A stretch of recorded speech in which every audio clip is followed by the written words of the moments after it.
G'day guys, my name's Paul and I'm with Noshk Prepper. Today I want to do the part 2 of surviving in the city as an apartment dweller.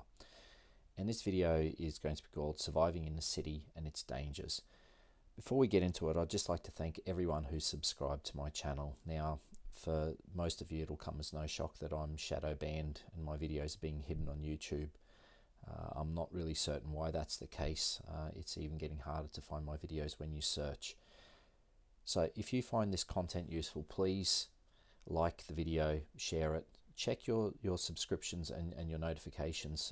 A lot of people have been contacting me and they've been telling me that they've been unsubscribed from my channel. And a lot of the things that I've been posting on Facebook as well on our group have been getting hidden as well. So please help us out, help make this information more readily available to others who need to know this stuff. So first of all, in part 1, what we went through, and I've got my notes here, and I'm shooting this inside because the weather is quite bad outside at the moment, so I'll just refer to my notes here as I'm going through the video. But in the first episode, we covered the essentials that are needed, and we spoke about the following: water, food, electricity, gas and heat, your security, your transport and your access to certain critical infrastructure, and then communication. What I'd like to dive into today is what life in a city looks like when the disaster actually strikes. And to do this, we're going to draw on certain events that followed Hurricane Katrina, Hurricane Ian, the latest Australian bushfires, and conflict in Ukraine. For most people, when access to electricity is restricted or it's cut off, if it isn't restored, then the result is a disaster. There's no two ways about it. It's a disaster. We lose access to water, food, heating if we use electricity and electric heaters. We lose access to communications, transport, especially if you're using an electric vehicle, and medical and emergency assistance. You're not going to have these things. Now, this is irrespective of what causes that disruption. So it could be natural disaster, it could be conflict, it could be any kind of civil unrest or even financial depression or even collapse in the case of Venezuela. So let's learn from the recent events that we've seen, and let's try to work through the sequence of events and how we should respond. Now, when we look at the hurricanes that happened in the United States, for example, Hurricane Ian, or even look at the Ukraine conflict, we see that there are huge queues at petrol stations every time. And there are masses of people trying to get out of town ahead of the disaster. Now, we've seen that in every disaster and every conflict. So what happens? Well, fuel runs out, food runs out, people get desperate, law and order break down, and then people get violent and looting begins. Now, there are only two options when disaster strikes, really, if we look at our location. And that is either we stay or we go.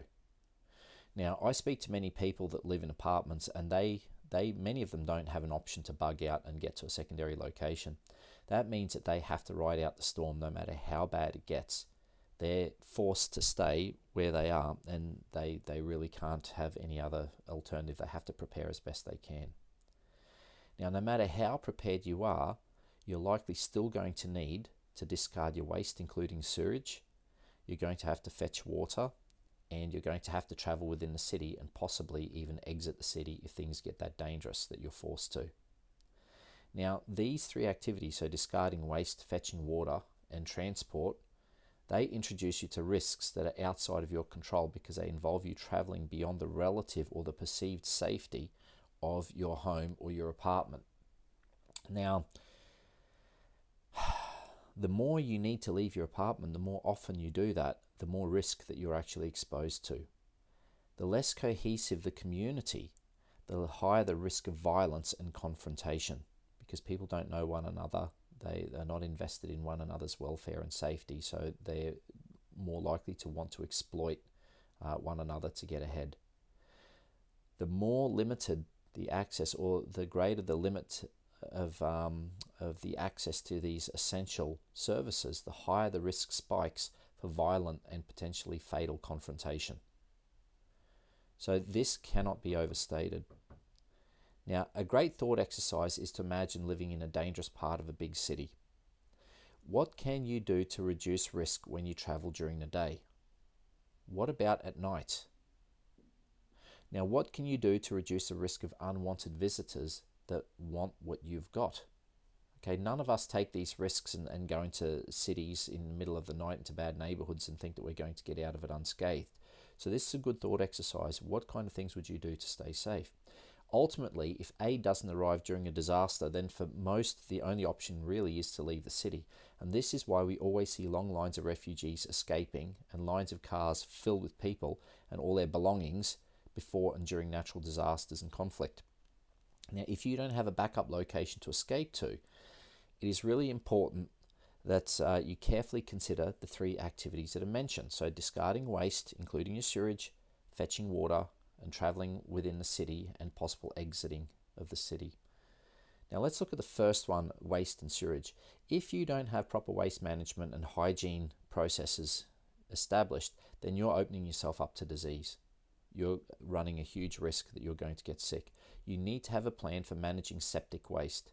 Now, I recommend that if it's possible, you have a camping toilet, and that these toilets normally require liquids or tablets.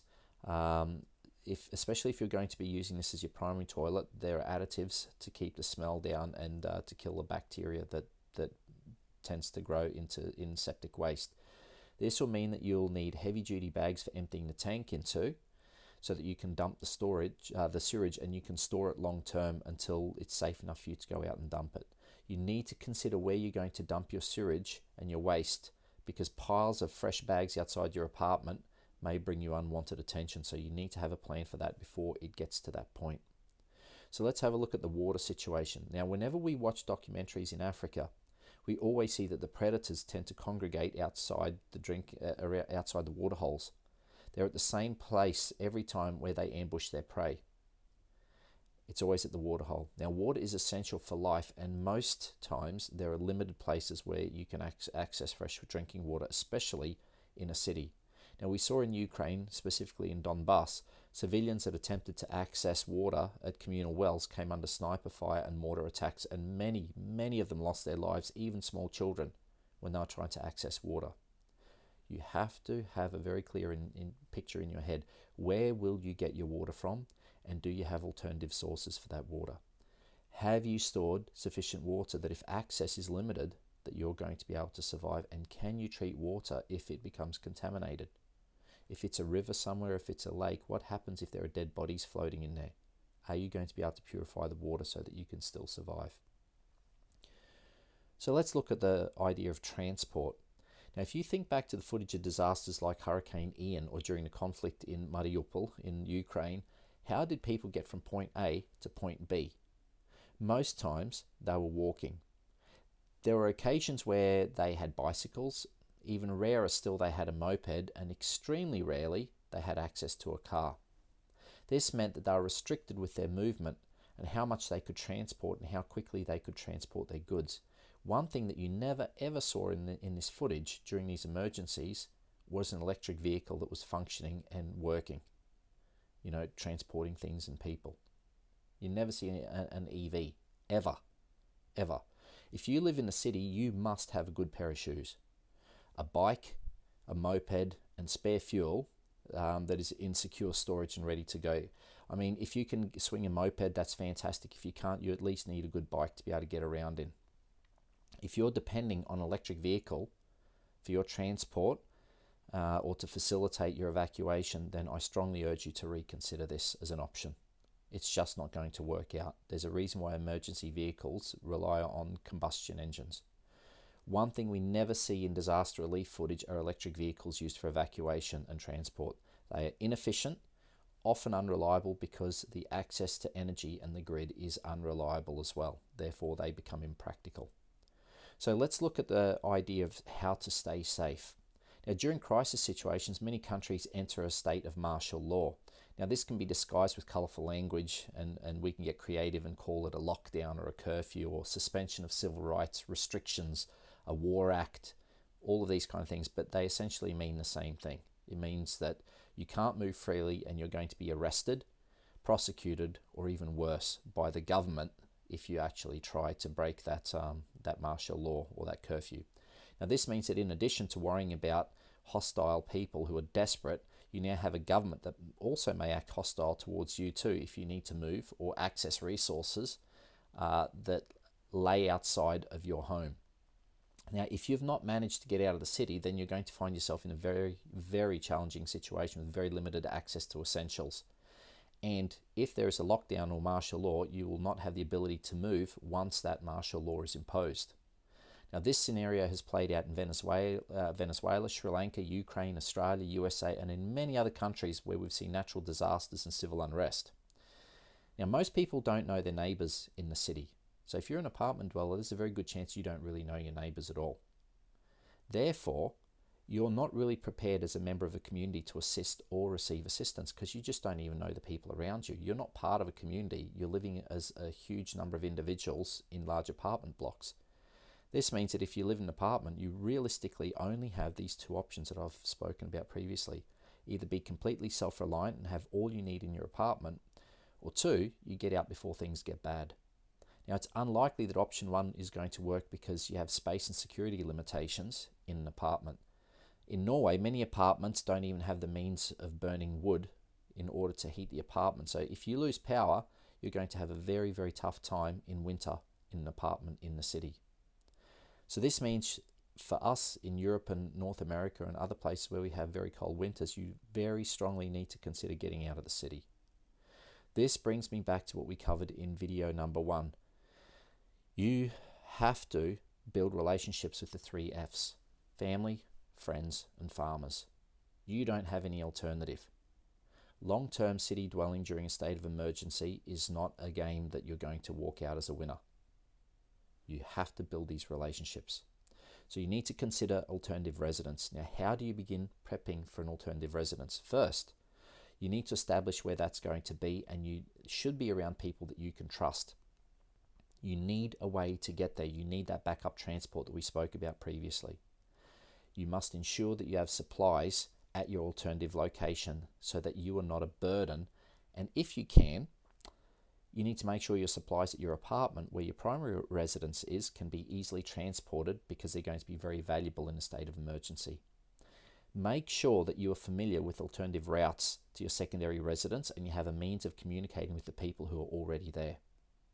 Because if worse comes to worse, you need to communicate with them so that you can be picked up. You need to visit regularly and contribute with maintenance and upkeep and the bills at the secondary residence. You are not going to be a guest. You have to be seen as an asset and not a liability. So while you're there and you're helping out, you need to test your supplies and train in using what you have been accumulating there and getting familiar with the surroundings and the resources at your disposal. You need to maintain regular contact with those living in the secondary location if there are people permanently there, to get regular updates on the conditions, the access, the weather, etc. So if worse comes to worse, you're familiar, you speak the language, you know the layout so that you can actually get there if you have to. And you need to make sure that you can get there no matter what the weather conditions or the season and your physical health. If you've injured yourself, you need to have a means of getting there, especially if you've got a family that is depending on you. So in conclusion, there is no shortcut to being prepared, especially if you're an apartment dweller. I don't believe that it's realistic to think that life is better long-term in a city or in an apartment during a crisis or a state of emergency. This is why you always see long lines of refugees walking out of cities every time a state of emergency is declared.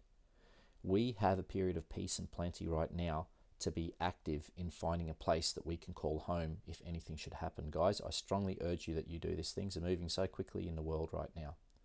So remember the 3 F's: family, friends, and farmers. Start meeting with people that you know. Start building relationships. This is one of the reasons why there's a gap between my videos, is because I'm out on the road, I'm talking to people, I'm forming relationships and friendships, I'm helping people. And I urge you to do the same. Because trust is built over time, it's built through experience. You need to show yourself to be trustworthy so that you can build a strong community of other trustworthy people. Guys, that's all I have for you today. If you haven't subscribed, please subscribe, like the video, leave me a comment. I'm going to be adding more material as time goes on. I haven't been updating people with world events that are going on in Europe. If you would like to see my take on some of those things, please let me know. Maybe I have a different perspective to most simply because I'm living in Norway and I'm gathering information from lots of sources. But If you'd like more information or information of a specific type, please let me know what you'd like a video on in the comment section. I'll do my best to answer your questions and tailor the videos to the things that you're most interested in. Alright guys, thanks for watching the video. Thanks for leaving me a like and subscribing, and I'll see you in the next video. Remember guys, don't be scared. Be prepared. This is Paul from Noshk Prepper, over and out.